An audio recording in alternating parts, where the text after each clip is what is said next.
Assalamualaikum warahmatullahi wabarakatuh.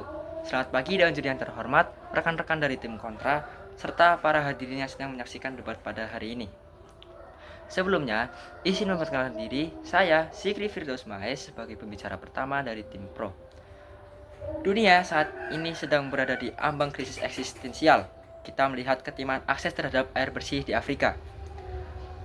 Perebutan wilayah atas logam tanah jarang untuk transisi energi, hingga komodifikasi pangan yang menyebabkan kelaparan sistemik. Masalahnya bukan karena kekurangan fisik, melainkan karena distribusi yang egois dan berbasis profit. Maka, hari ini kami dengan bangga mendukung mosi. Dewan ini memilih dunia di mana sumber daya penting diatur oleh Agensi Sumber Daya Internasional. Maka, yang pertama ada sumber daya itu penting, meliputi air tawar, energi seperti energi fosil dan energi terbarukan, mineral langka seperti lithium dan kobalt, dan komoditas pangan pokok.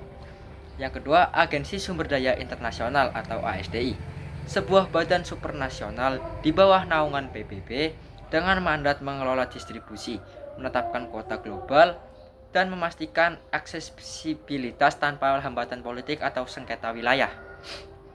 Yang ketiga, mekanisme kedaulatan negara atas sumber daya ini dialihkan kepada ASDI demi kepentingan umat manusia secara kolektif. Argumen pertama kami berakar pada kegagalan kedaulatan nasional dalam menangani krisis global. Selama berabad-abad, prinsip Westphalian memberikan hukum hak mutlak bagi negara untuk mengeksploitasi apapun di bawah tanah mereka. Tetapi, sumber daya penting bersifat transnasional. Yang pertama, nasionalisme sumber daya sebagai senjata. Saat ini, negara-negara menggunakan sumber daya sebagai instrumen geopolitik. Kita melihat bagaimana gas dalam alam digunakan untuk menekan negara tetangga, atau bagaimana kontrol atas sumber air bersih di sungai mengancam kehidupan jutaan orang di hilir. Ini menciptakan ketidakstabilan keamanan. ASDI atau Agensi Sumber Daya Internasional akan menetralisir persenjataan sumber daya ini. Yang kedua, eksternalitas yang diabaikan. Negara cenderung mengeksploitasi sumber daya secepat mungkin untuk pertumbuhan ekonomi domestik tanpa mempedulikan dampak lingkungan global. ASDI dengan perspektif jangka panjang dapat menerapkan batas eksploitasi yang didasarkan pada data sains global, hukum siklus politik pemilu 4 tahun di suatu negara.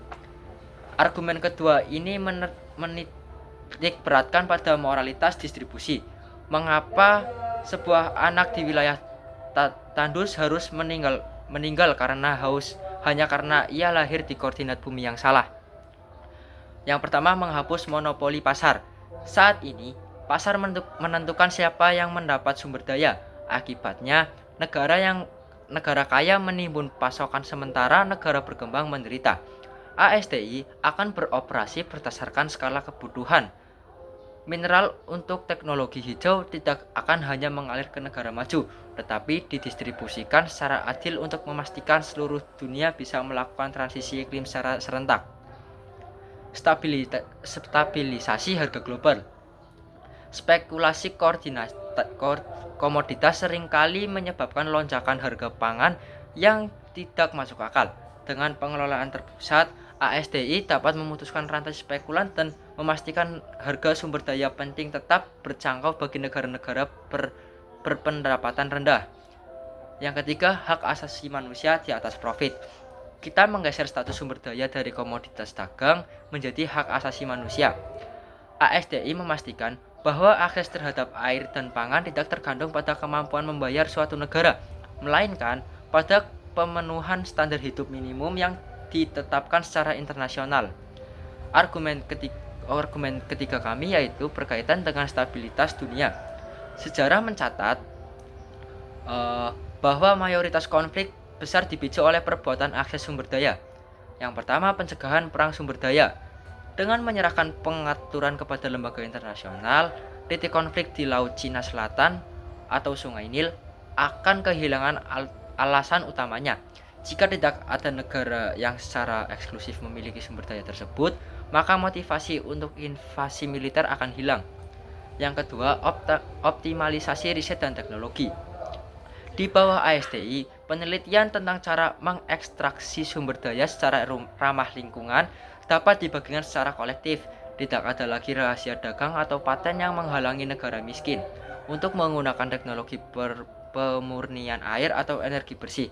Kita mencapai efisiensi kolektif yang tidak mungkin dicapai melalui kompetensi antar negara yang saling menjatuhkan. Yang ketiga, ketahanan terhadap perubahan iklim. ASDI memiliki wewenang untuk memindahkan stok pangan dunia dengan cepat saat terjadi bencana iklim di suatu wilayah. Kita tidak lagi bergantung pada bantuan sukarela yang seringkali datang terlambat dan berbau kepentingan politik. Argumen keempat kami berfokus pada keadilan restoratif dan efisiensi ekologis. Selama ini, sistem ekonomi global menciptakan pola di mana negara-negara di belahan bumi selatan atau global south dieksploitasi sumber daya alamnya dengan harga murah untuk menopang industrialisasi di belahan bumi utara atau global north. Yang pertama, mengakhiri eksploitasi negara pinggiran.